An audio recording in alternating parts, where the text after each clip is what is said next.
Matthew here from miniwargaming.com, and welcome back to part 2 of our Introduction to Warhammer 40k series. In the next few videos I'm going to teach you how to play Warhammer 40k. Now this by no means takes over the rule book, as there are a lot of special rules which we are not going to go over in this series. The way that I'm going to show you how to play is we're going to be pitting one squad against one squad in various situations. The first one that we're going to do today is Space Marines versus Tyranids, and then we'll do other ones like Orcs versus Space Marines and Chaos Space Marines as well, just so you can see the various play styles and how they work.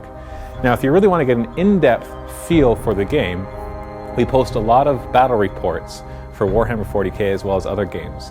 I'll post links below this video to both our 40k history, which gives you the background of a lot of the races, and also to our 40k battle reports, which allows you to see large-scale games where everything comes together with vehicles and troops. In these videos, we're going to keep it simple. We're going to keep it down to a couple squads. We're going to ignore a lot of special rules so you can just see the basic mechanics of the game. On your right, we have a tactical squad of Space Marines, which is a 10-man squad. Everything in Warhammer 40k works in squads, so these 10 have to work together and stay together. They are armed with bolters mainly, which is their machine guns. They're led by a sergeant who has a bolt pistol and also a chainsword, which gives them extra attacks in close combat. They also have a flamer and a rocket launcher, which you're going to see used. On the other side, we have a lot of termagants, just your basic termagant armed with flesh borers. Now, it might look like the termagants are completely outnumbering the Space Marines, which they are, but because they're weaker, they are lower in points cost, and so this is actually about equivalent points cost in a game of Warhammer 40k. So it takes more of the Tyranid swarms to take over a few of the elite Space Marines. So normally at the beginning of the game, you roll to see which side goes first. We're just going to automatically give it to the Space Marines, and that way they can get their shooting off, so you can see how that works before the termagants get into close combat. There are 3 phases in the game. Each round has a movement phase, a shooting phase, and an assault phase. First off, we have the movement phase. This is where the Space Marines would move all of their models. Now, in this case, they're going to choose to stand still because the rocket launcher cannot fire if they move. Also, the bolters can fire farther if they don't move. So they're going to take one round of shooting before they get really close to the termagants. So we're going to go straight into the shooting phase. Basically, the way this works is we group all the same weapons together and we shoot them. So I'm going to start with the rocket launcher. What it does is it uses the small blast template. So you position a small blast template over as many models as you can. It has a 24-inch range, so we measure from the rocket launcher to the middle of that blast template. It's only 17 inches, so it is in range. If it was out of range, it would automatically miss. The next thing we do with blast templates is we roll to see where it actually ends up landing. So we have what's called a scatter die, which just is a die with arrows on it and also a bullseye marker. And we roll with 2d6. In this case, it's a direct hit. If it was an arrow, we would move it that many inches that we rolled on the 2d6. But in this case, it's a direct hit, so we just leave it where it is and we count how many of the termagant spaces are underneath, even if they're partially underneath. So we actually have 5 that were hit. So we take 5 dice. We're going to now try to wound those termagants. The way that you determine what you need to roll is you compare the strength of the rocket launcher to the toughness of the termagants. And then you consult a table, which is in the Warhammer 40k rulebook. In this case, I've already looked it up, and I know that it will take 3 or higher on a d6 to wound a termagant. So I roll 5 dice for the 5 hits, and for every 3+, I wound a termagant. In this case, I rolled 2 1s, which isn't too good, so they're automatically not going to wound. And then we have 3 that have managed to wound the termagants. Next, the termagants may get to roll to see if they negate it with their armor. But because the rocket launcher actually is stronger than their armor, they do not get to roll that. So 3 termagants are automatically dead. I can take those 3 termagants from anywhere that I want, so I'll take them from back here.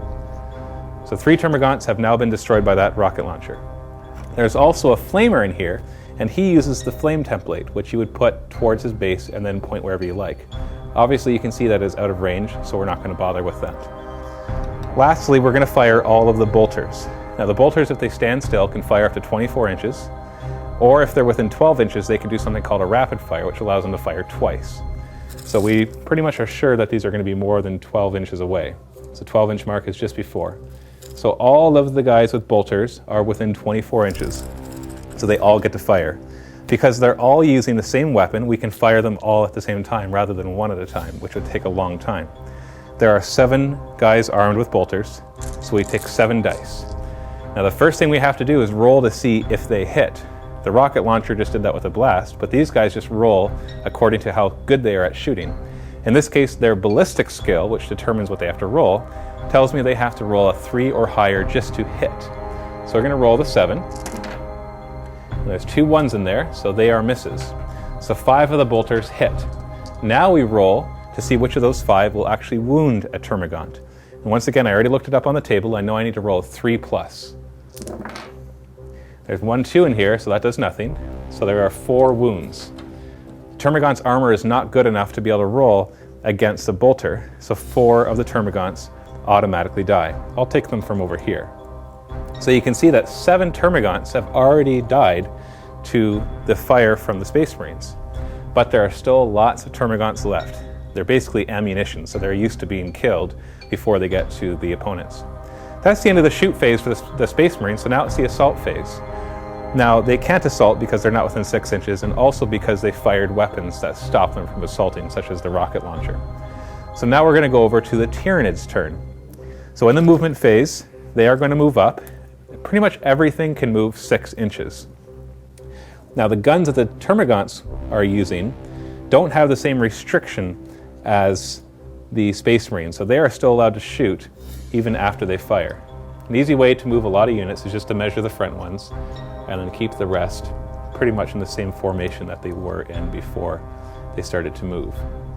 So it's going to move these all 6 inches because their weapons only have a 12-inch range, so I want to make sure that we get within 12 inches for all of them.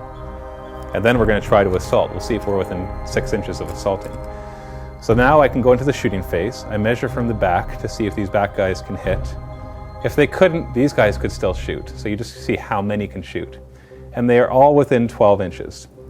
So all of these termagants get to fire back at the Space Marines. There are 5, 10, 15, 18 termagants. So we get 18 shots back at the Space Marines. Now the termagants are not as good at firing as the Space Marines. So when they fire, they have to roll 4 or higher in order to hit their target. So I'm going to take all the 18 dice, I'm going to roll them all together because they're the same weapon. And it looks like we actually did pretty well. We only had a few misses. I'm removing all of the 1s, 2s, and 3s. Now we compare the strength of their weapons against the toughness of the Space Marines. Now, Space Marines are tougher than termagants, so it's a little harder to hurt them, to wound them. So I know by looking up on the table that they need a 4 or higher to wound. Once again, I did very well, and only a few of them didn't wound. So we actually managed to inflict 7 wounds on the Space Marines. Now, that might sound like they're all going to die, but luckily they have really good armor.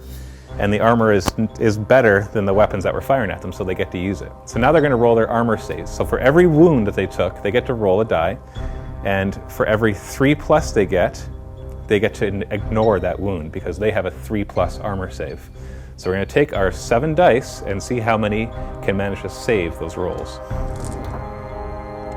Looks like we got 2 1s and the rest are higher than 3s. So 2 Space Marines will die. So we'll take away the rocket launcher and 1 of the bolters because they're going to move next round, so the rocket launcher is not going to get to fire anyway. That's the end of the shooting phase. Now we go to the assault phase, and the termagants are not restricted. They can actually assault even if they fired. So we're going to check to see if they're within 6 inches, and they are not. They're 7 inches away. So they're stuck there. So it looks like the Space Marines are going to get the advantage of moving up and assaulting. Whoever gets the assault in other words, the person that charges, gets an extra attack per model. So you want to be the one charging, not the one being charged.